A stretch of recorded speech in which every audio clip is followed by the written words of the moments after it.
وحرق الباب، وحرق الباب، وحرق الباب. أما آن لهذا الجسد أن يتألم؟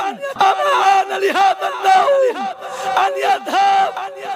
أما آن لهذا الليل أن ينطوي؟ أما آن للأمة أن تفيق؟ إلى أين؟ إلى أين؟ إلى أن نكون أسرى بيد اليهود والروافض والنصارى؟ إلى أين؟ وأعراضنا تنتهك، وبناتنا تغتصب في العراق، في سوريا، في فلسطين، في اليمن. إلى أين يا أمة الإسلام؟ كفى، كفى والله كفى. هل معنا حل غير الإسلام؟